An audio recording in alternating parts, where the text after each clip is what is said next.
So I think we are ready to start.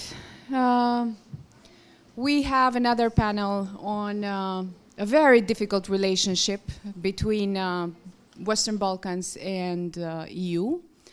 It's a difficult marriage, actually. So we are going to discuss today about the pivotal changes and pivotal challenges, pivotal moments, and we are going to do some kind of predictions for 2030. So we are going to talk about internal challenges, bilateral disputes, rule of law, standards, reforms, and what kind of perspectives some countries have until 2030 to maybe join the European Union. And the first to start is Mirela Metushaj. She's the political scientist, and she will cover the role, the mediating role of EU between Serbia and Kosovo. So Mirela is from Durrës University, Aleksander Moisiu, and yeah, she's a political scientist. So Mirela, the floor is yours. Thank you very much. Hello everyone. I hope after... Oh, sorry.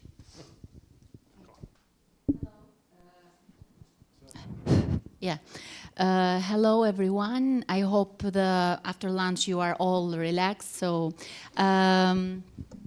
first of all, I want to thank Professor Ferenc is not here about inviting me here in this very important summer university.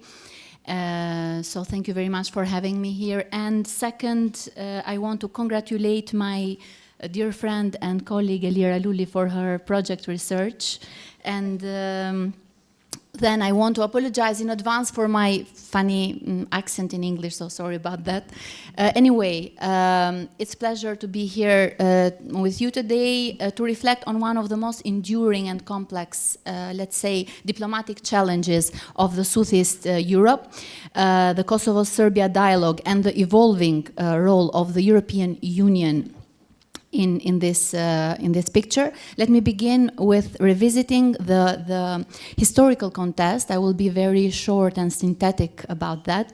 So the roots of this dispute lie in nationalism, in territorial claim and ethnic division are very important and sensitive ones. Kosovo, predominantly Albanian, fought for independence after decades of repression, and NATO intervention marked a turning point for the history of them. But sovereignty remains contested to this day. Following nearly a decade of United Nations administration, Kosovo declared independence in 2008. Over 100 countries everywhere, and especially the majority of European Union countries and NATO members, have since recognized it. Yet Serbia has steadfastly refused to do so, and Kosovo remains partially recognized in this picture. So Kosovo sees its independence as the product of self-determination after repression. Meanwhile, Serbia views it as a unilateral secession and a violation of sovereignty. So the unsolved issues and international stakes at the core of the impasse are opposing goals. Serbia insists that Kosovo is a breakaway province, and Kosovo seeks full international recognition and integration into the European Union and NATO. Adding further complexity, northern Kosovo, home to a Serb majority population, maintains parallel institution and strong affiliation with Belgrade.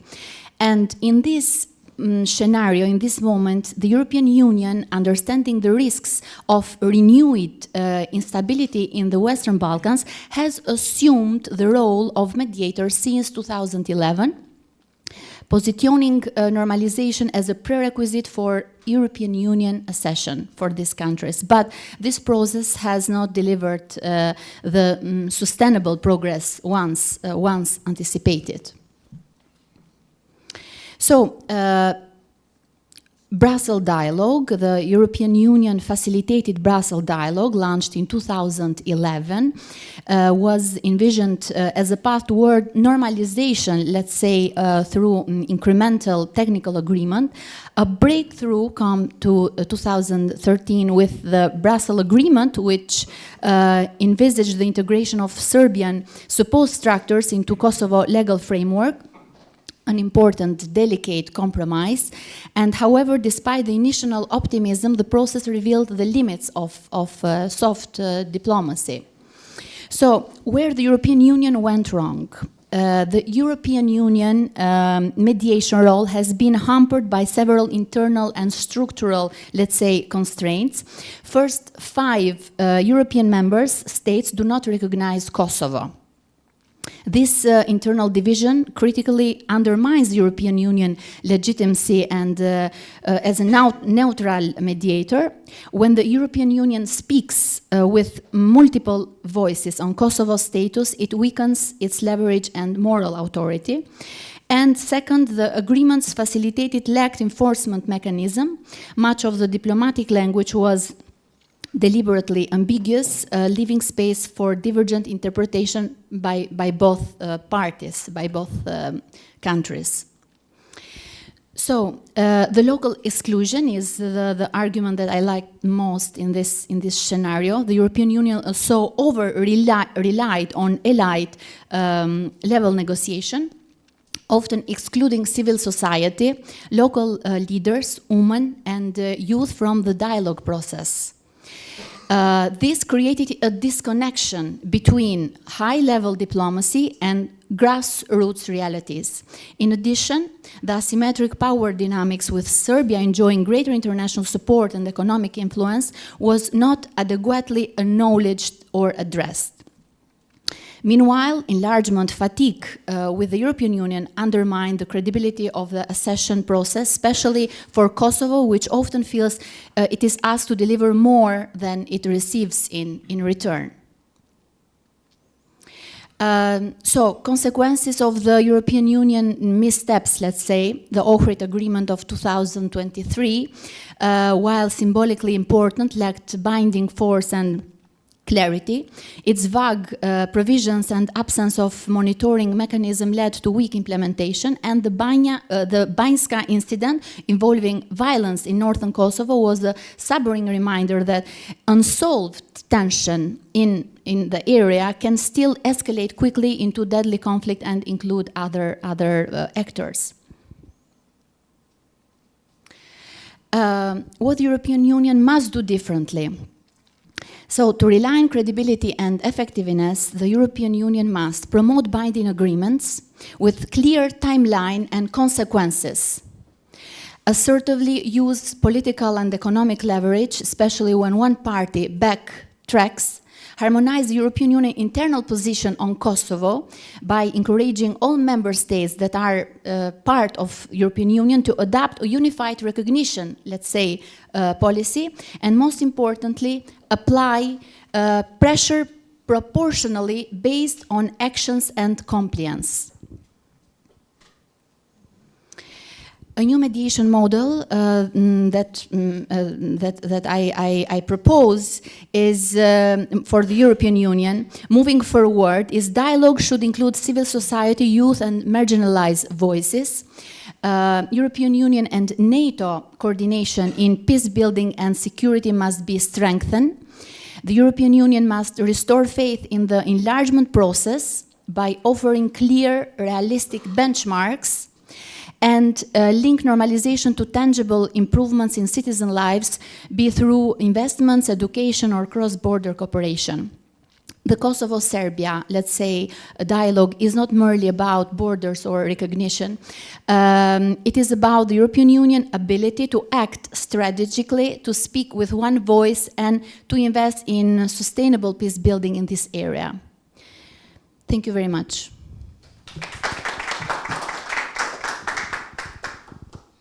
Thank you, Mirela, for this brief overview of the situation, the bilateral dispute that still exists between Kosovo and Serbia, and the mediating role of EU. the lack of mediating role of EU in this case. I'm going to present now the keynote speaker, Robert Austin from University of Toronto, Canada. Robert Austin is the Associate Director of CES at the Monk School of Global Affairs and Public Policy at the University of Toronto. His most recent book is Royal Fraud, the story of Albania's first and last king.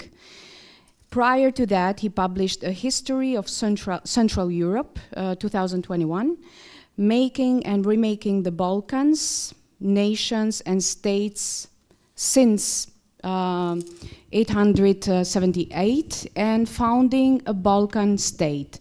His next book, Enver Hoxha, 20th Century Turan, co-authored with Artan Hoxha, is due out this year. He's now a senior visiting fellow with Field of Excellence, Dimensions of Europe, University of Graz.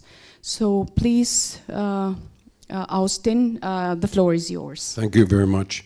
Listen, everybody, Veronica told me to make a presentation. I don't often make slides, so I made some slides for today. But they're not as nice as yours, Mirela, and I'm absent a bit on photos. But what and I was talking to Ruben about this a bit, like how does this fit into this panel, Enlargement? And there's a memory panel coming up. I think it's on Friday, correct? Maybe I should be there, but on Friday, it'll be tomorrow. But on that day, I'll be in Vienna. But the question I've always asked, is to what extent does history or bad history determine, the quality of your democracy? And that's a really big question because as a historian, and I'm looking at Attila Buck, another historian over there, when you're a historian, you're able to make more analogies. And the more history you know, the more analogies you can make. And I think when you start to look at the Balkans and you leave aside like the technical stuff that you just talked about, Mirela, okay, but at the end of the day, if you can't make a half-decent democracy, you can't join the European Union. That's full stop. I can't see any outcome that differs from that. And right now, I'll come to a map. We go to slides like this, Mirela, is that right? Yes. But here are some of I'll eventually have a map up there. This is an old communist cliche, remember? We know the future. It's the past we don't get, because the past is constantly changing. That's still really true in the Balkans. It's actually true in many places, even in Central Europe still, where the past is quite malleable. Don't forget, I'm in some ways, everybody, the consummate outsider here. I live in Canada, I teach in Canada, and the Balkans isn't front and center for anybody in Canada, but to use history as a legitimization project or as a tool for legitimization in Canada is almost impossible.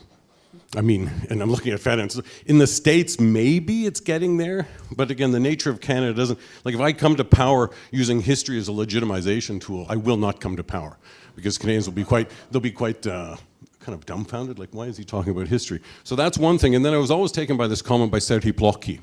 If you haven't read Serhii Plokhy, you're missing something, because he's not just the foremost historian of Ukraine, but he's one of the great historians of the 20th century and the 21st century. But this notion that we're living in a different world now, which is that these guys who run armies are also kind of armchair historians, because that's the best definition of Russia, which is an enormous manipulation of the past for legitimacy purposes.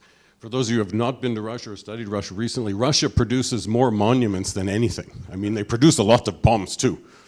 Don't get me wrong, but Russia is constantly, and the narrative of the Second World War is very important. So I think that applies. And again, if you know the literature of transitional justice and reconciliation, it makes this assumption, which is that if you don't reconcile with the past, you have no legitimacy. And this is largely true, because the country that least of all recognizes its past is, of course, Russia. Russia doesn't talk about it, and in fact, if you follow the news, Russia just put up a very new grand monument to Joseph Stalin in the Moscow metro. So this is very important. So this is the kind of framing of it, and you have to remind me, was it 12 minutes I have? I'm going to talk really fast, but I'll show one map as a visual, and then we'll get to the stuff, okay? But I'm going to try to put, so these are the questions I'm looking at. And the big question is, how much can history explain the shortcomings in Balkan democracy? Because let's be frank, everybody, when the map comes up, Balkan democracies are very unconsolidated. And the amount of time that's passed, people say, well, it's not been that long. For me, it's been kind of long. And again, one thing that struck me this morning when I was listening to the conversation, and again, coming at it as an outsider, everybody, right? I have not been in a conversation like this for 10 years. I was not going to conferences, I was doing my history work, and I came here. I love listening to everybody, but what struck me most was how little the conversation has changed in more than a decade. Either we're not asking the right questions or there are no more questions to ask. But something, I had a bit of a deja vu this morning, and again in a positive way, but I also had a bit of that feeling from that great movie with Bill Murray called Groundhog Day, which is just a recurring conversation. And when you listen to Branislav talk about Vucic and how if you're a Serbian citizen and you have to go on TV and see those guys again, or if you're a Kosovar and you have to go on and see Ramush Haradinaj again, or if you're an Albanian, it's still Edi Rama, it's still, like the persistence of old structures really, really strikes me as quite bewildering. This is a quick map. This is easy to show you. Purple, bad, green, good. Okay, yellow, mediocre. Okay, so that's where the Balkans are situated right now. Mediocre, I'm a university professor. Do I grade the Balkans based on universities? Jody, you taught in the States, right? C minus. Okay, I define the Balkans as not doing anything bad enough to attract attention, but not doing anything good enough to attract attention. Just United States, Ferenc, let's not go there. This is 2024, yeah, Jody. But again, as a Canadian, don't forget, I'm living next to the States. You're not. So you can consider that something good, right? You're saying, oh, I'm stuck in the Balkans, but try being stuck in Canada right now. But right now, Canada's kind of this, you know, there's a little bit of the house on the, this. Bulgaria's a, you know something, Ruben, I can't quite see, but I think it might be good. Okay, we get that revised, Ruben. Okay. By the way, how long Freedom House, Ferenc, can last, who knows, because they draw most of their money, of course, from the United States government. So 2024, Freedom House, 2025 might be the end of that. All right, so there's their map, but then again, just a couple of, yeah, they're there too. Just a couple of quick slides on what we're talking about here, and then I'm going to hand it over. How am I doing for time? I want to make sure, I want to be on time. How am I doing? Good? 4 minutes, 5 minutes. 4 minutes, okay, we can do it, all right? So you think about it, we've been at this for 30 plus years. When I say we, the West, enormous amounts of money spent in a region with very few people. I mean, when you look at the whole Western Balkans, we're talking 17 million people. It's not even half the population of Poland, all right? Enormous amount of cash spent with, I think, very modest outcomes, okay? So we are not where we want to be. And when I talk about justice and reconciliation, this is very important. Most crimes that were committed during the wars, plural wars, went unpunished. That's something very important. That was mentioned by Branislav today, and I'll come back to that. Educational reform, complete disaster. The best example, Bosnia. 30 years of intervention, textbooks, sustainable, new histories written, comprehensive, pluralistic histories. No, the needle has not moved a single millimeter. Kosovo, very good example. A country that signs on to allowing another country to provide its textbooks, which is Serbia, okay? That's the Ahtisaari plan, okay? So that's it. Marginalized voices, that came up in some of the conversations this morning, like the voices of women particularly, or marginalized communities are not heard. Civil society, as we know, Hungary is a good example of this, where you're totally dependent on foreign assistance, all right? This means that you can crack down on civil society very early because you're totally dependent on foreign money. Top-down actors, fine. And this is something that's very interesting. Why can't liberals get into the game?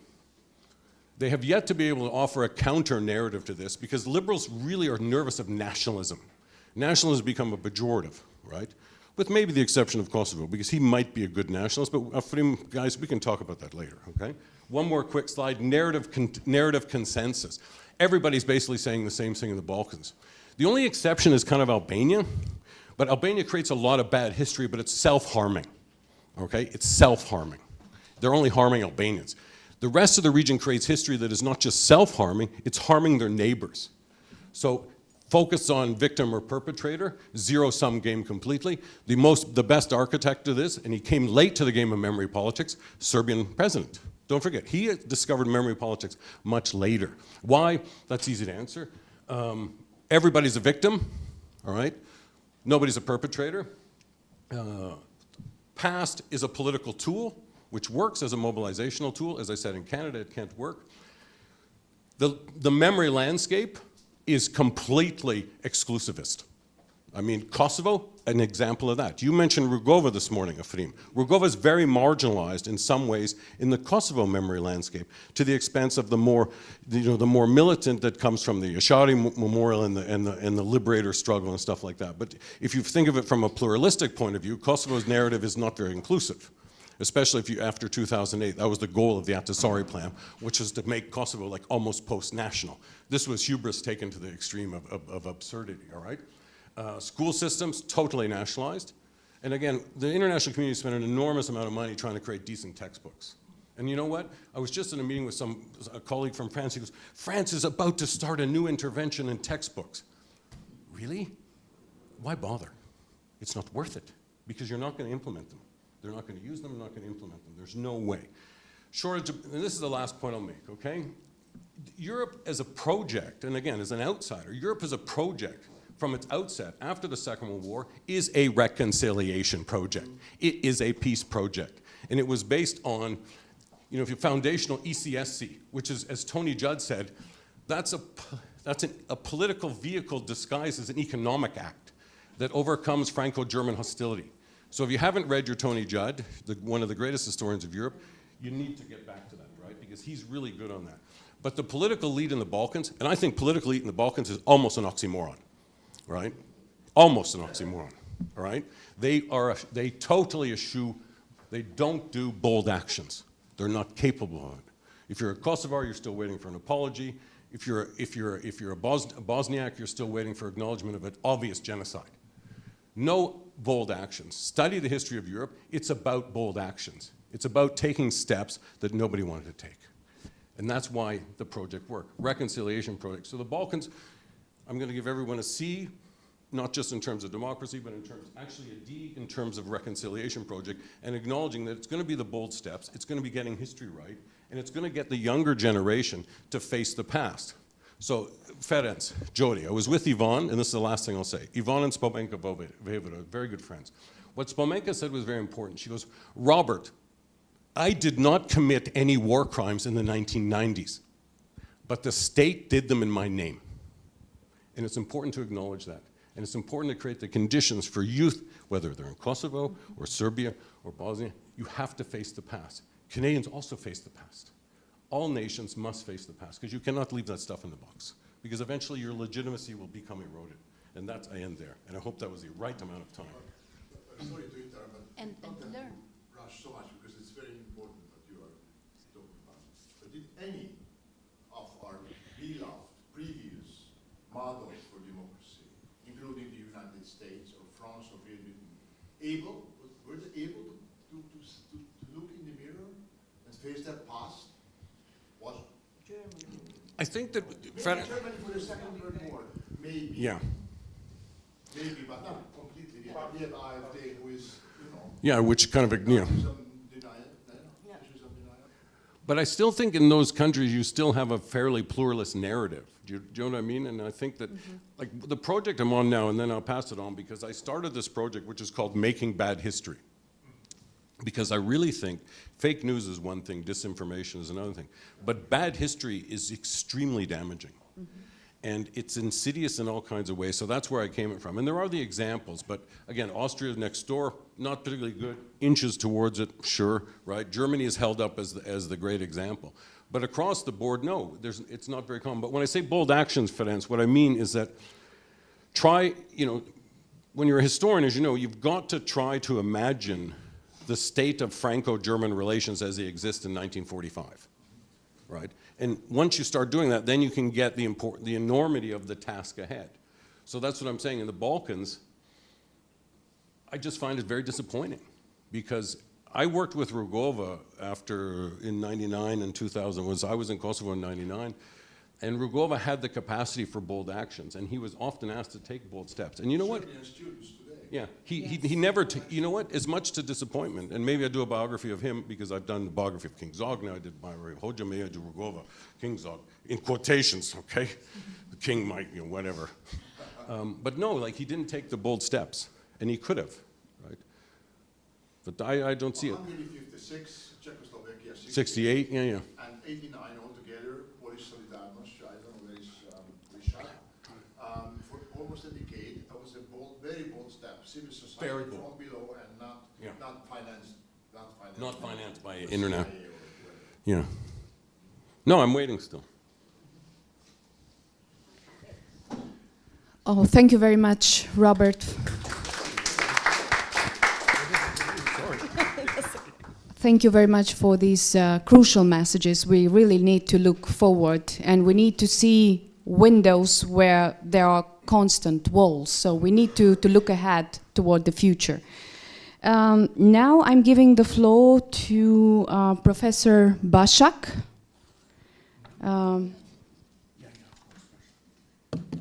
Let me find this. Okay, thank you very much. It's great to be here. Thanks very much for the invitation.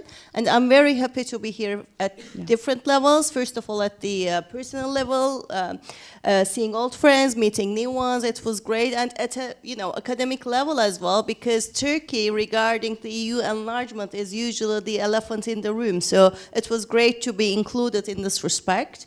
I mean, I won't be talking about the Turkish accession extensively, but I'm not a historian, but I'm going to draw some analogies, if you like. So, right.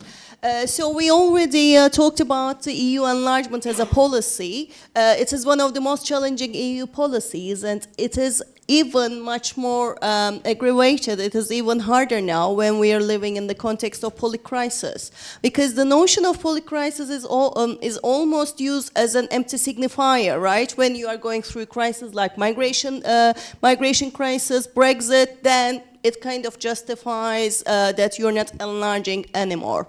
I mean, this relationship between deepening and widening had been there for a while in terms of the EU accession. But now we are talking about this dichotomy in different terms. I mean, the EU already experienced like 7 enlargement waves so far.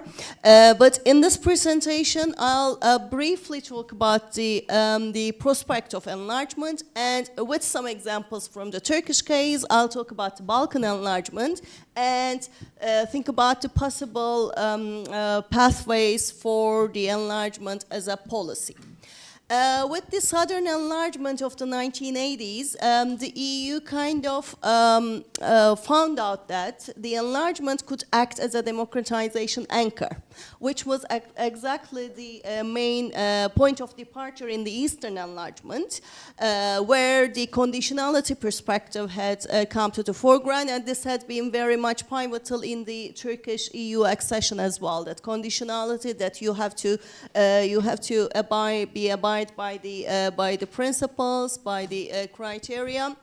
And this was the context that Branislav was talking a while ago. It was the context of 1990s, and it was the context of the Maastricht Treaty in the EU context, where this transition from European community to the European Union was basically intertwined with the concepts like European citizenship, democracy, because now people were much more curious about what is really happening behind the closed doors of Brussels. So people were rather talking about what this, where is the demos of this democracy we are talking about. So this was exactly the context where the EU started getting engaged with the Western Balkans. But the key word here, a bit different from the context that I mentioned, was security. I mean, if you look at the naming, the lexicon of the agreements conducted between the EU and countries in question, they were known as the Stability and Association Agreements. So it was rather the stability which rather mattered. So which brought us to the stabilization dilemma, where the Commission's conditionality basically rewarded the states that were already most successful, like Croatia and Slovenia, and punished the most needy and least stable ones, which brought another term to the literature, stabilocracy, right? Stability matters more than democracy. as long as you're stable, as long as you have the stable leaders, not necessarily institutions, but you have the stable leaders, that's all fine, which is basically giving the clues about today's let's say, extant authoritarianism in the region, not only in the Western Balkans, but in case of Turkey as well. So in this respect, as long as they're stable, the EU was not really that much, that it didn't really pay attention to the authoritarianism, to the onset of authoritarianism. So this thinking, I mean, what we faced was this thinking that the EU needs us anyway, even if we are not democratic, it was leveraging and is leveraging the authoritarian leaders in the region. Between 2014 and 2019, the 6 Western Balkan countries experienced an increase in corruption. We already talked about corruption. Especially, it made a peak between 2017 and 2019, along with this authoritarian the tendency and state capture, a concept that we are very familiar with within the Western Balkans. And EU support for the rule of law in the 6 Western Balkan countries between especially 2014 and 2020 was largely ineffective. And this, of course, was intertwined with rising levels of Euroscepticism, especially in Serbia. I mean, the levels for EU support has decreased dramatically. And this context kind of overlapped with the so-called EU's geopolitical awakening that we kept talking about for the last 2 days, which is also kind of proven with the geopolitical nature of the latest EU candidates, Georgia, Moldova, and Ukraine. And the EU, especially after the second Trump administration came to power, faced with the reality, with the possible and potential, now real reality of the Americanization of the European security. So in this respect, the EU felt the need. I mean, it felt this need in the, starting from the second half of 2010s, but the EU said that, okay, I have to be strategically autonomous, right, without not necessarily relying on the American support. So, but this geopolitical awakening and the fact that the EU had to learn the language of power, it basically came at the expense of the normativity and the normative power Europe. So what to do now? Well, the first thing is, I mean, that was already said yesterday, but this focus on normativity is not a nostalgic thing, that it should continue, and transactionalism should be avoided, because this is exactly the message that we got from the young population in the region. I was coordinating an EU network called LEAP, linking to Europe at the periphery. You also mentioned the importance of, or agency of, periphery. And we conducted some research with the young population in Turkey, Romania, Georgia, Kosovo, and Albania. And the result was that the young population between 18 and 25, they are still opting for the norms that are represented by the European history, or European, at least, narrative. But let's look at the 2016 EU-Turkey refugee deal. I mean, this was purely transactional. It's not even legal. It hadn't been ratified by the European Parliament, and Turkey did not really do this agreement because it was a candidate state, but out of sheer pragmatism, it would bring to both sides.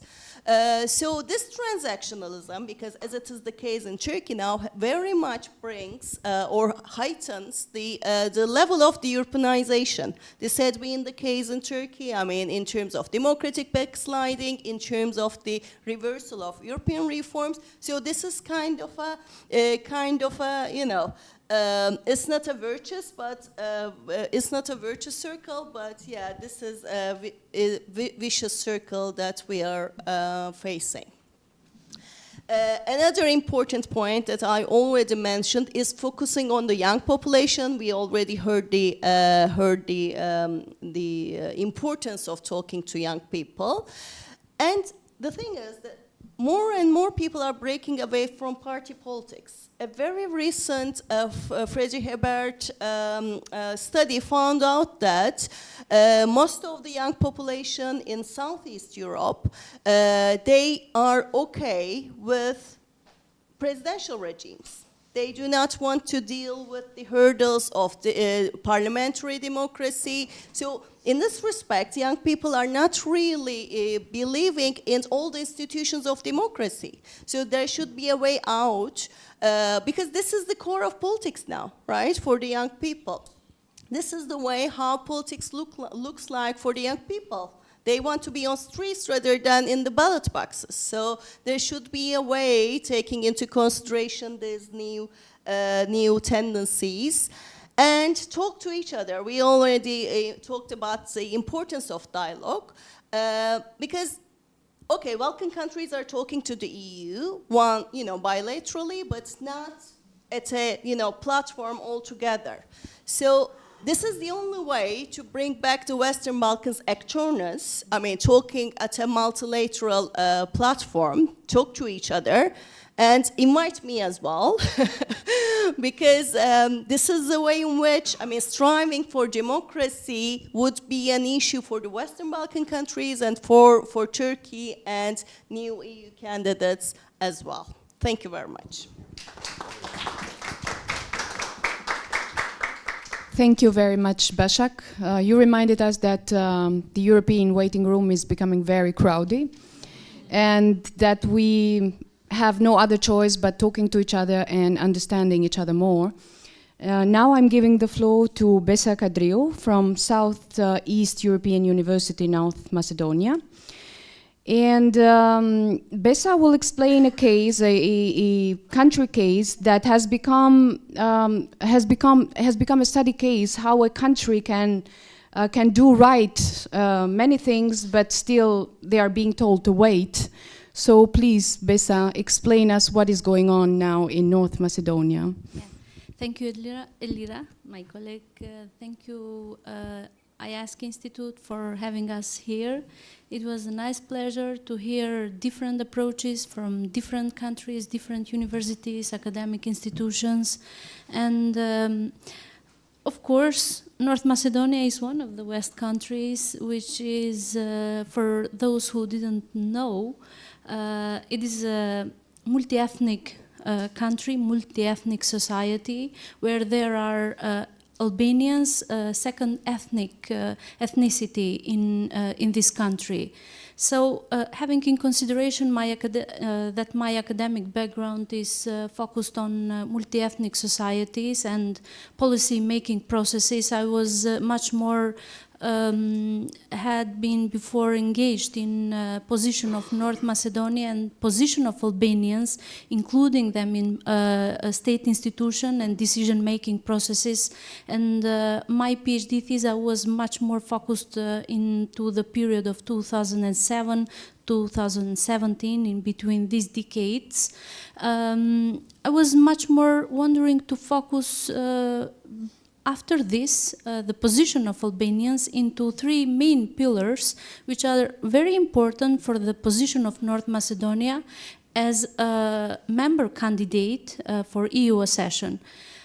From 2005, we do have status candidate, and before that, after the armed conflict from 2001, we do have a lot of homeworks and duties in front of the EU and this roadmap, and of course in the entrance policy making processes, doing with a lot of problems which are very important for the first and the beginning, to create a better opportunity or equal opportunity for all of the ethnicities or minorities who are part of this country. So the three of the main pillars could be like normative focus, which can be the enlargement processes in general, general and the position of North Macedonia. The second one can be the empirical focus, which can be the core problem or the main issue which are part of the reforms, and Macedonian country has to fulfill those kind of reforms in the process of public administration reforms or domestic reforms, which are too much important in the process of EU accession, and policy-oriented focus, which is also part of the part of the paper or study, which is to ensure the effectiveness or legitimacy of its enlargement policy in the European Union that are part of this enlargement processes and the adoption, the process of adoption or acquis communautaire, which is at the same time part of this road of North Macedonia on how to implement the rules, the conditions, and all of the duties which are part of being in the near future for this country part of the European Union. So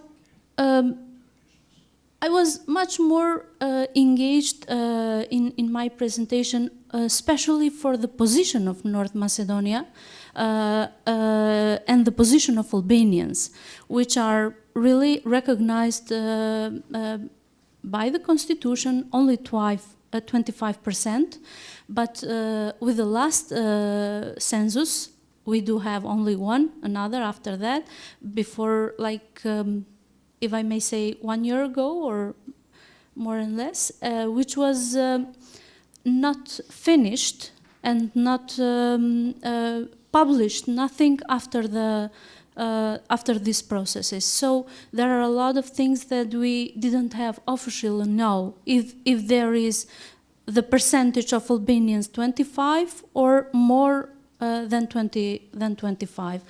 So on the other hand, we do have a lot of conditions that we have to recognize, starting from Ohrid Agreement from 2001, fulfill creating better opportunities for other minorities who are part of this country, creating them better conditions on state institutions, on employment processes, recognize officially the official language, an example, the position of Albanians, and recognizing Albanian language as a second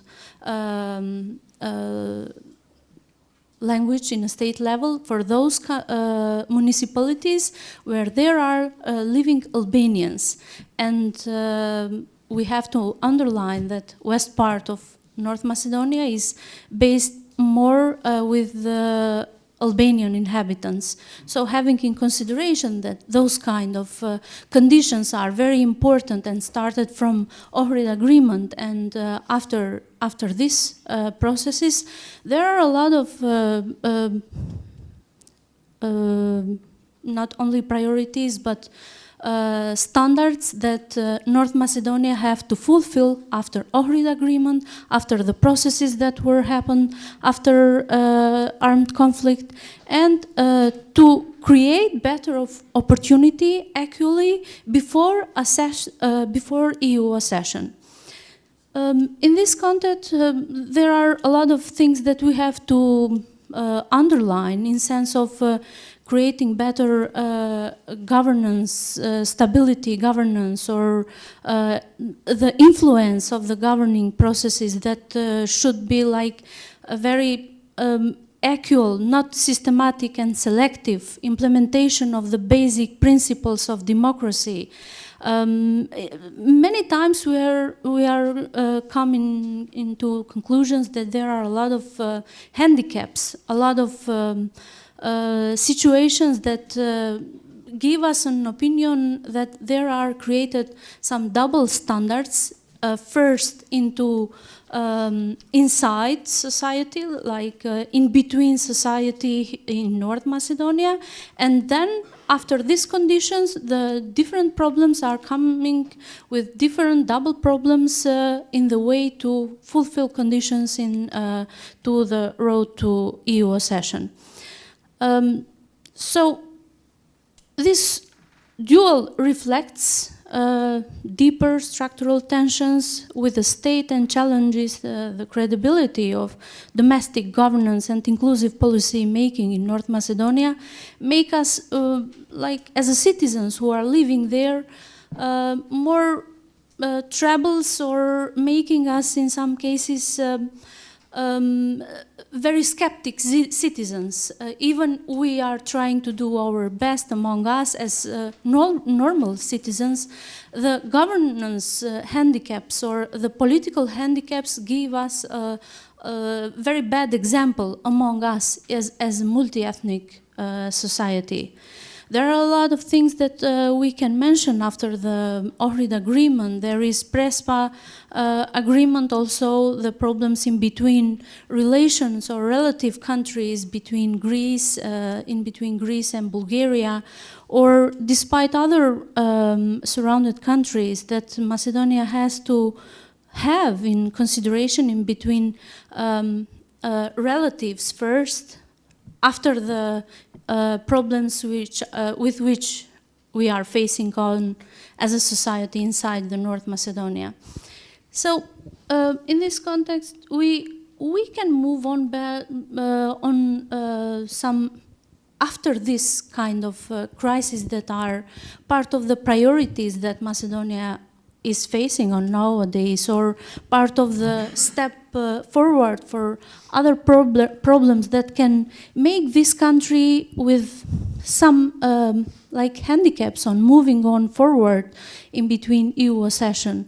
The Bulgarian case veto, the Bulgarian veto in some of the context is in between the language issue, public perceptions, an example with you, and as a political, like selective, not normatively consistent, and the Prespa agreement, as I mentioned it, as one of the issues which can handle on some of the handicaps in between the countries which are, or playing the big rules into the conditions that Macedonia is surrounded or facing on.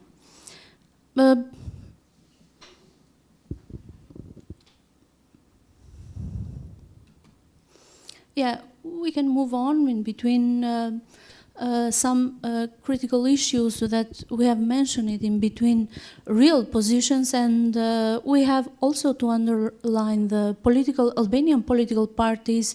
There do have like big rule into the concept of or in the process of political making, policy making processes. In a real situation nowadays, we do have two majority Albanian political parties. On the other hand, as an opposition political party is actually Democratic Union for Integration.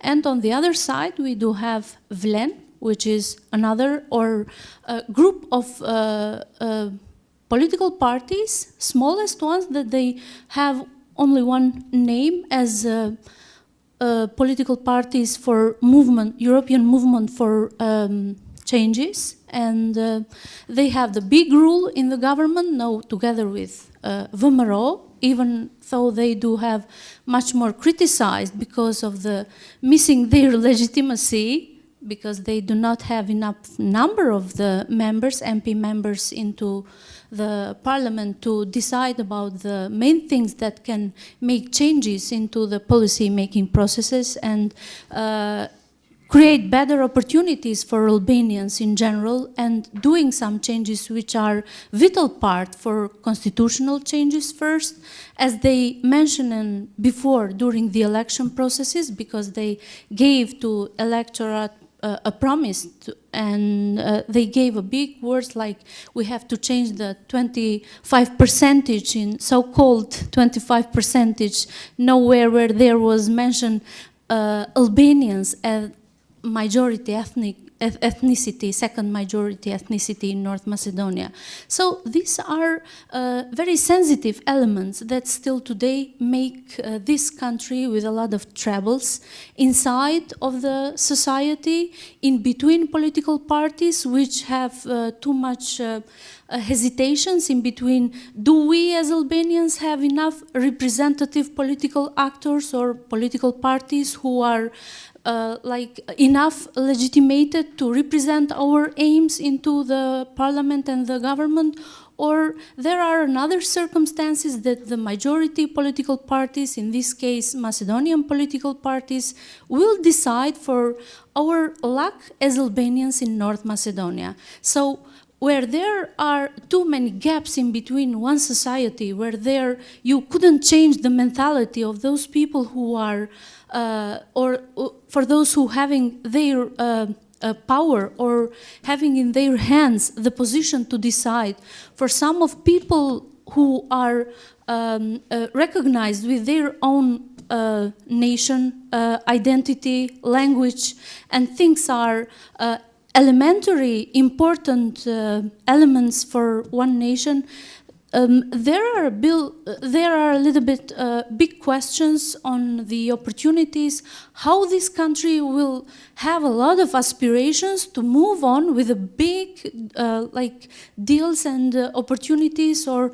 going a step to move on for being part of European Union.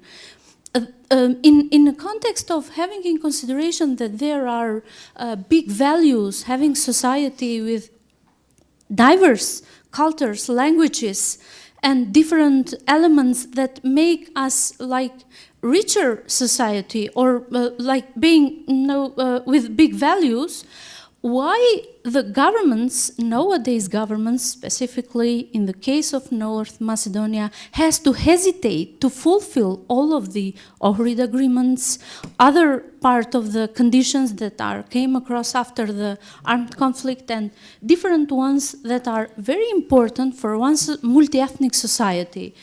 These are biggest and will be still the biggest problems that Macedonia and case of North Macedonia will face in the future.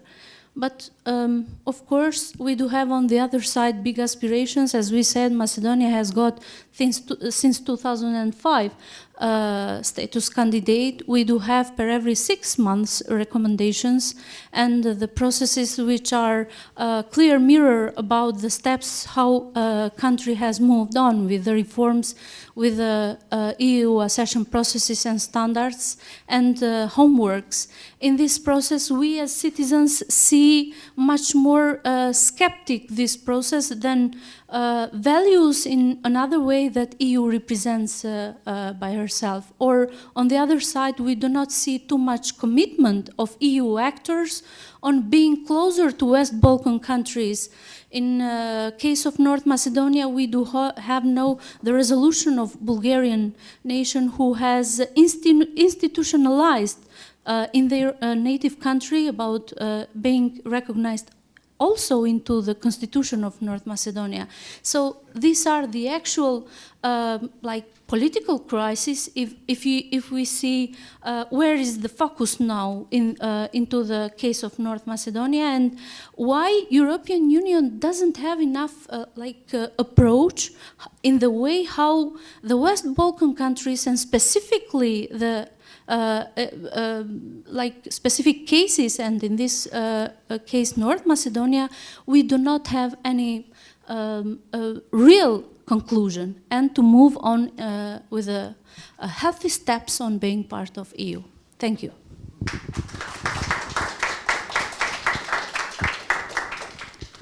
Thank you very much, Besa. I think we will have the chance afterwards to discuss on all these cases.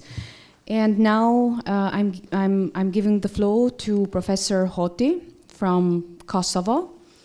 His presentation is about realities and perceptions in analysis and measurement of Kosovo's progress on its path to EU integration.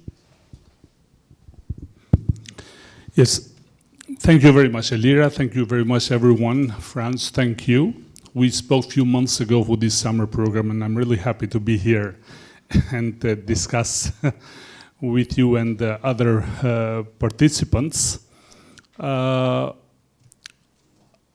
When I was invited to give a presentation here, I was thinking of what to present for Kosovo as a complicated issue in Balkans in general, specifically in the Western Balkans. When I talk to my students, usually I say to them that if we have anything in common with European Union, that's we have the sui generis nature. So whenever speaking for the European Union, then we speak of sui generis nature, sui generis organization.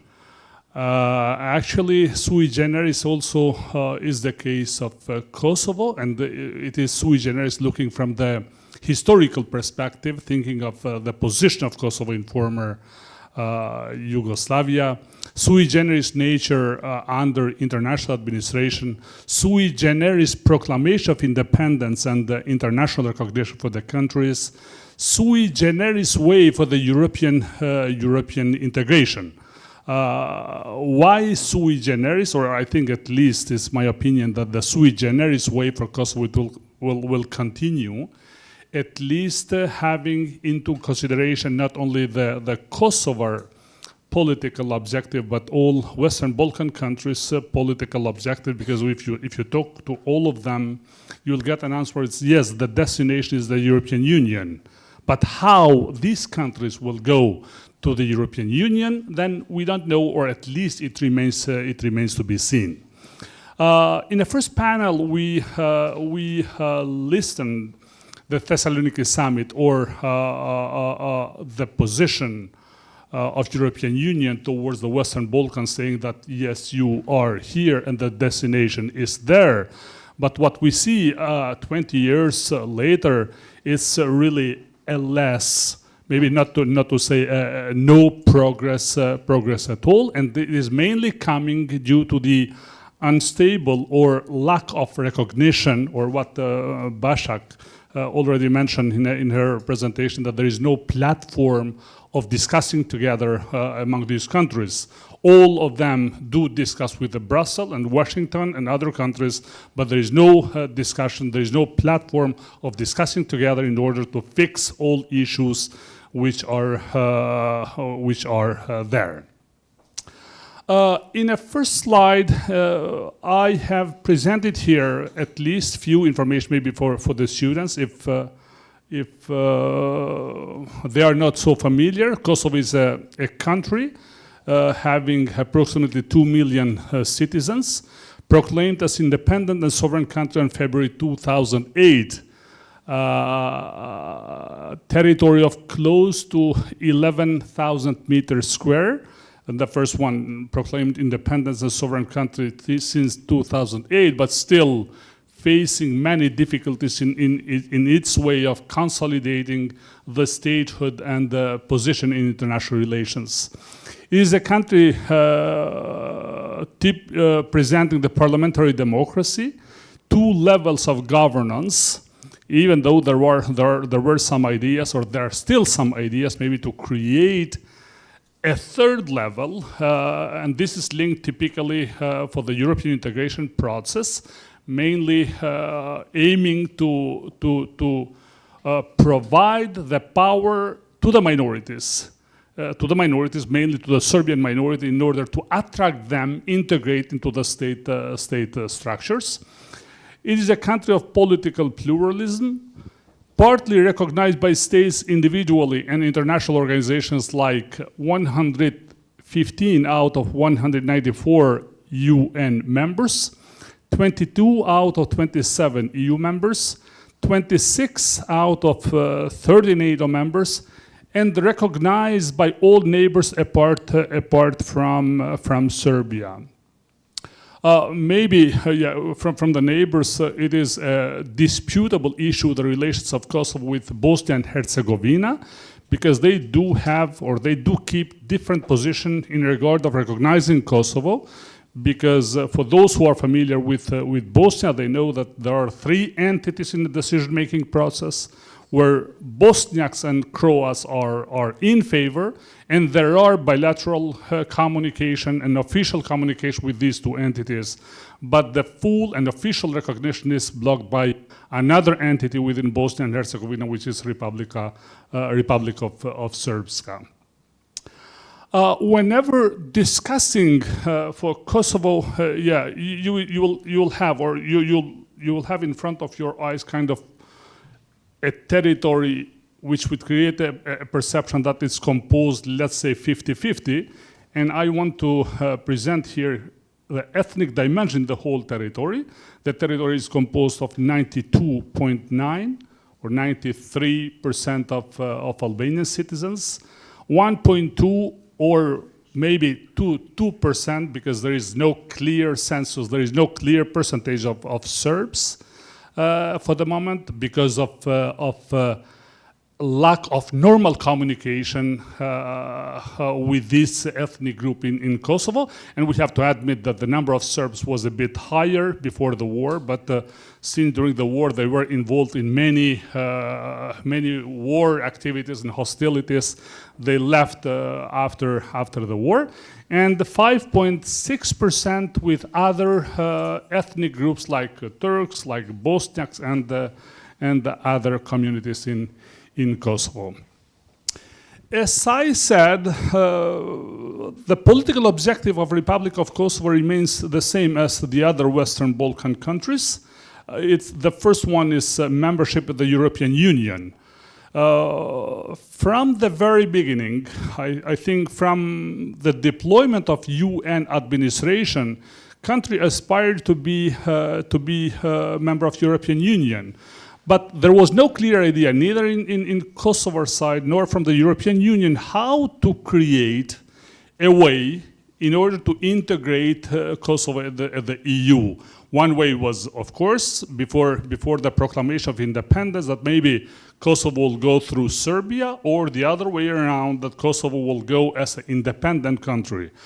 I was advisor of the Prime Minister in 2003 when Thessaloniki summit was held in Greece, and a tracking mechanism for Kosovo, for stabilization association process was created. A typical mechanism for Kosovo, and we considered, that was considered at least from Kosovo as the biggest victory in terms of having, yes, finally Kosovo is having its own way for the integration at the European Union. But since then, countries signed the Stabilization Association Agreement, is communicating, has contractual relations with the European Union, but unfortunately there is no normal communication. This is coming due to the lack of recognition from five of the EU non-recognizer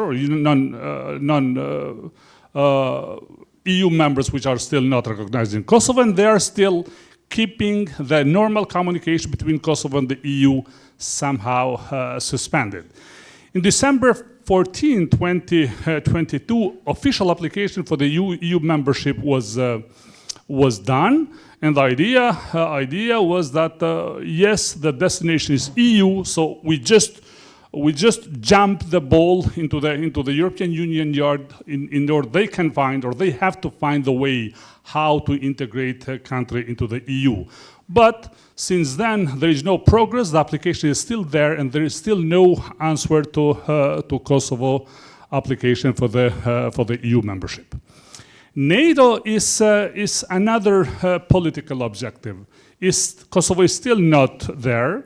Is part of many other platforms, Partnership for Peace or other activities of NATO, but still there is no membership. And there is lots of discussion among the political leaders in Kosovo, as well as some other NATO leaders in terms of how to find a way of integrating Kosovo in NATO. UN is a separated issue, and I think it is obvious for everyone that at least under the current circumstances, it seems that it is closely impossible for Kosovo to get a UN membership due to the composition of the Security Council of United Nations, where Russian Federation is there, and the Russian Federation is among those countries threatening all the time. They did never use the veto right, but at least they threatened that there is no membership for Kosovo until at least under the current circumstances. Last 2 or 3 years, there are lots of discussions in terms of maybe the geopolitical circumstance has changed. I'm referring here to the war in Ukraine and other countries where Russia recognized, for example, some territories in Georgia or Crimea or some other political entities, and maybe these can serve as an argument to provide or to present in front of the Russian Federation, maybe to change the position. Anyway, so far, country is not a member of the United Nations. Council of Europe is also on the table. It is a topic of discussion for the last 10 years, maybe.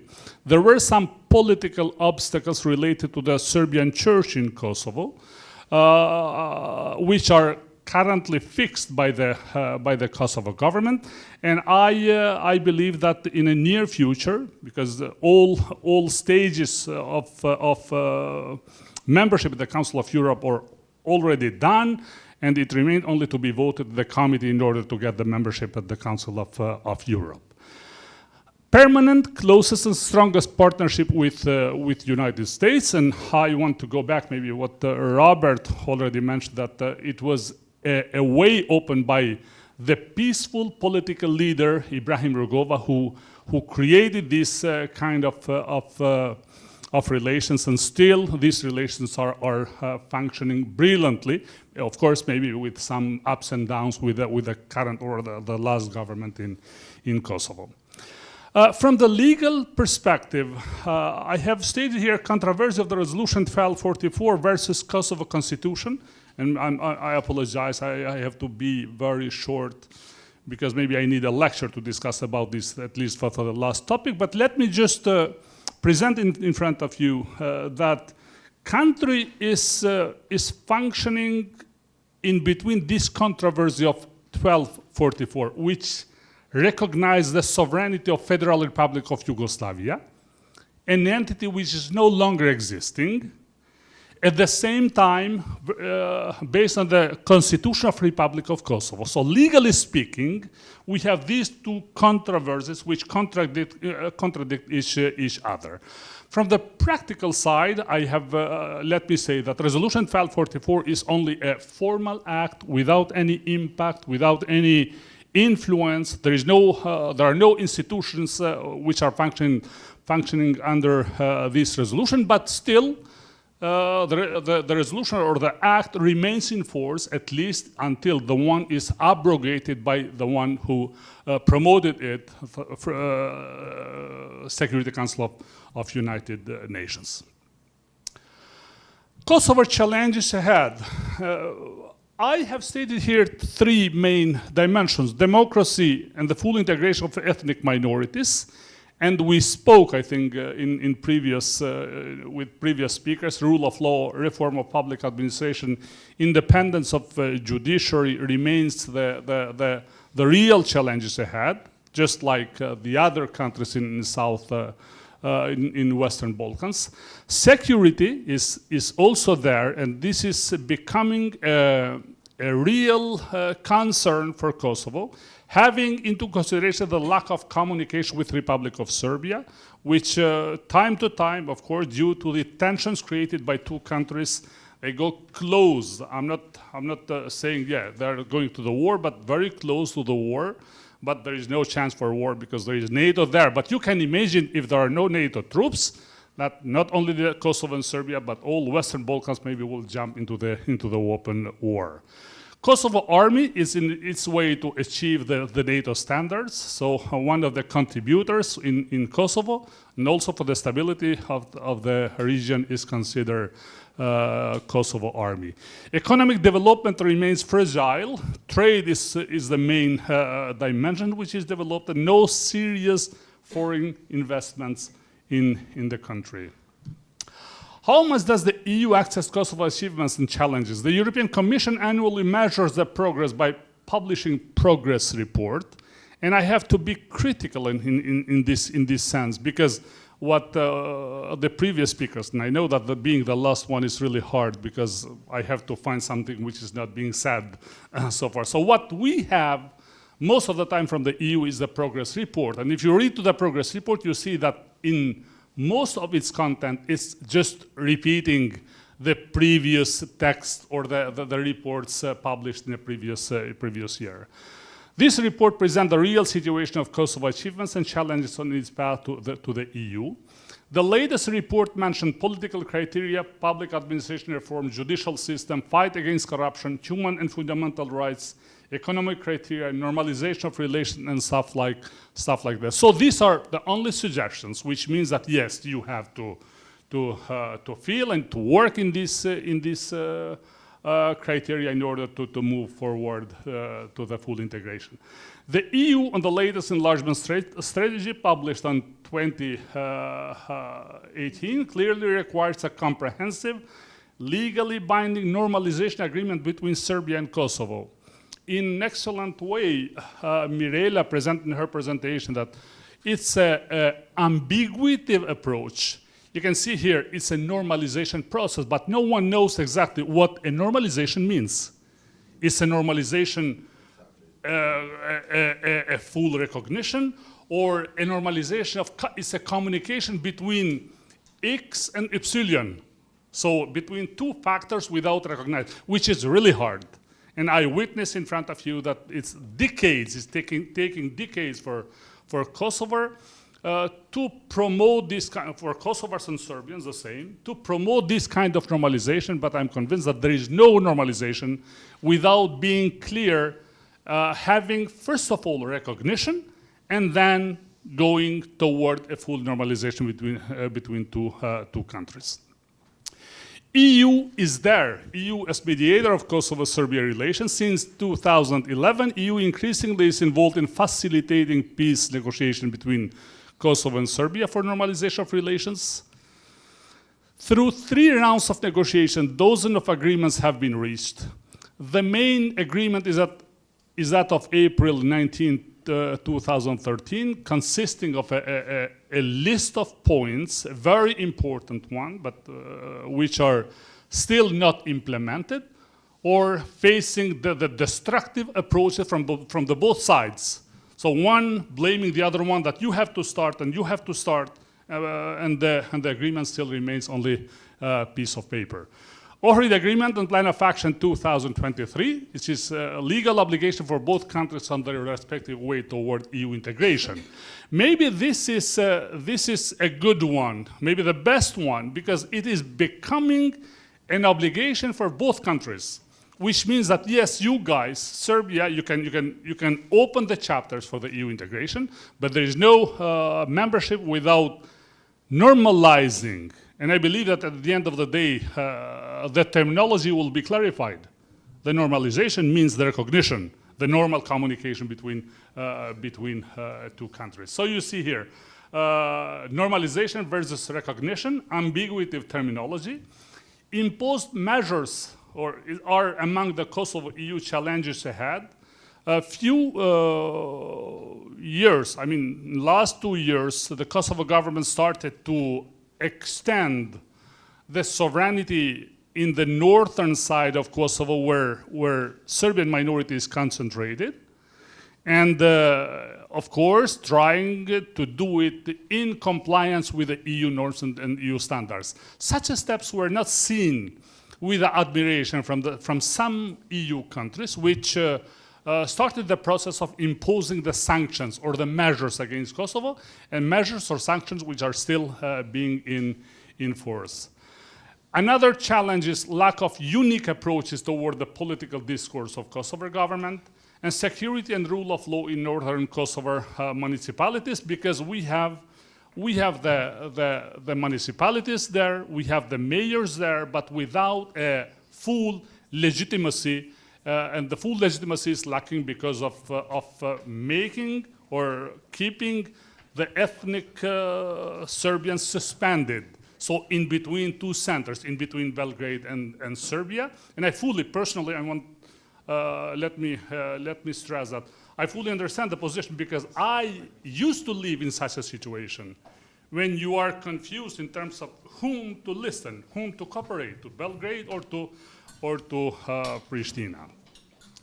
Before closing, if Elira gives me a few more minutes, let me stress maybe, since we have no persons from Montenegro and Bosnia, I teach at University of Sarajevo in a program of human rights and democracy in Southeast Europe, in order maybe to complete the whole picture of the Western Balkans. These two countries, Montenegro and Bosnia, do represent the two diametrically opposite cases into the European integration process. When speaking for Montenegro, we usually declare or usually reflect to the successful story for the EU integration. Successful story in terms of complying with the EU norms, complying with the rights of minorities and other ethnic groups within a Montenegrin society. And I believe at least that Montenegro will be among the first together with Albania in its way to European integration. Bosnia is the last and the most complicated issue. As Robert already mentioned, that there are decades of investments in the Western Balkans in Bosnia, and we see very less, not to say any progress in the country, because both entities go in the opposite ways. So no one knows what will be the future of Bosnia and Herzegovina. This is the last sentence, in my point of view. The case of Bosnia and the reactions of international community in Bosnia is the biggest mistake international community has done during the dissolution process of former Yugoslavia. Thank you.